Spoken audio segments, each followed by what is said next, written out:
covering all of the DMV. This is DC News Now. Straight ahead here on DC News Now at 10, how DC residents are recognizing the anniversary of the war in Ukraine as many continue to worry about their loved ones living in the country. Plus, heads up now if you're taking the train in parts of Montgomery County this weekend, which you need to know to stay ahead.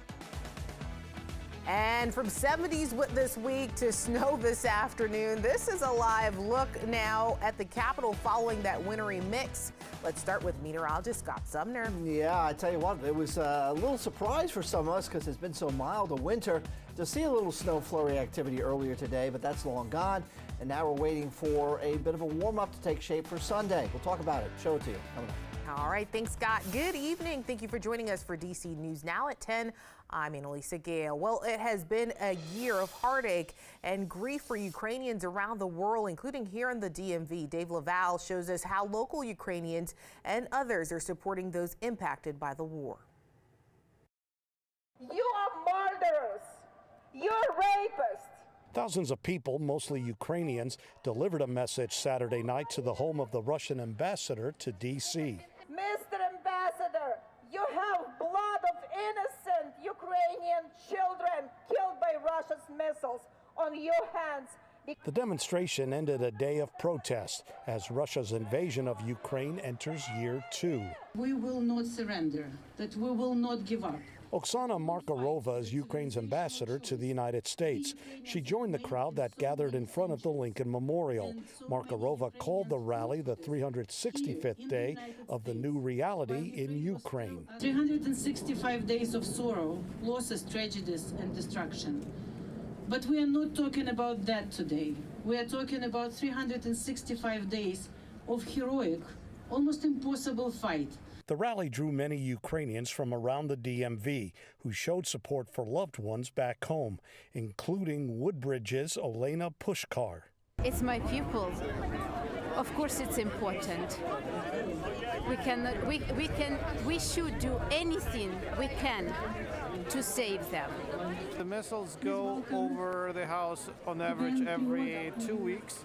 They also have drones that come to Kremenchuk once in a while and explode or being shot down by the Ukrainian air defense. All of the accoutrements to running a podiatry practice went to Ukraine. Baltimore podiatrist Dr. Gene Hudema sent surgical supplies to Ukraine. He has relatives there trapped by the fighting. They are fighting for freedom. They're fighting for our freedom. They're fighting to maintain democracy in the West. Jennifer Kokorlo of Alexandria is worried about her cousins in Ukraine. Just hanging in, doing the best that they can. You talk about a tough group of people. The resilience. Organizers of this rally have called for the creation of a UN War Crimes Tribunal and to ban Russian athletes from international competition. At the Lincoln Memorial, Dave Laval, DC News Now. New this evening, council members are taking the time to learn more about issues impacting young people in the community. At the beginning of the year, we lost one of the kids that we was working with. He was killed.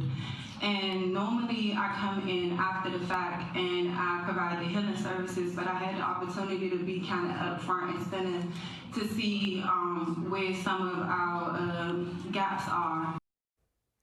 Council members Trayon White and Brooke Pinto hosted that discussion where community activists called for more resources, especially for young people, including programming and assistance for students who are struggling financially or who may be homeless.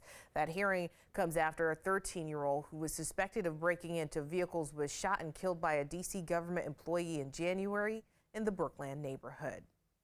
Well, across the DMV, local police departments have been on high alert against possible anti-Semitic attacks as part of what was called the Day of Hate. Police say neo-Nazi groups were spewing hate against the Jewish community online. Several local police departments like D.C. and Fairfax County Police were on high alert despite seeing no credible threats of violence. Well, the American Jewish Committee releasing the following statement regarding all of this, saying, quote, "To Jewish communities everywhere, do not mistake being safe for being quiet. We will be loud in the face of hate, and to our allies standing with the Jewish community, thank you. Your voices are needed during this time." We're learning new details now about the suspect shot by police in Tysons Corner this week. Police shot and killed the man who they say was suspected of stealing. DC News Now's Tosin Fakile has the latest. Police couldn't say definitively on Wednesday whether or not that suspect Timothy McCree Johnson had a weapon on him. But after a 2-day search of that area, investigators say no weapon was found. That scene was cleared. Now let's tell you what happened. Police say they responded to Tysons Corner Center about someone stealing. Investigators said when they spotted the person they believe was the suspect, that man ran. Police now identify the man as Timothy Johnson. Officials say 2 officers chased Johnson, who ran into a heavily wooded area, tried to use verbal commands with the suspect. Some point after that, the officer shot at the man, who later died at the hospital. So this is the first officer-involved shooting involving Fairfax County police officers this year. But there were a few incidents last year, so DC News Now did some digging, and here's what we found. According to Fairfax County Police Department, that department has had 51 officer-involved shootings since 2005. That's including this week's shooting. In those cases, 20 people were killed in those shootings. We also found in those 51 shootings, 5 of the officers involved violated department policy. The other 66 were in compliance with department policy. So will these 2 officers be held criminally liable following Wednesday's shootings? Well, that investigation is still ongoing. Again, that was Tosin Fakile there. Well, the house where 4 University of Idaho students were murdered will be demolished. That's according to our partners at News Nation. The owner of the house is handing it over to the university. The university says demolishing it will be a healing step. Separately, the school is planning a memorial for the 4 students killed.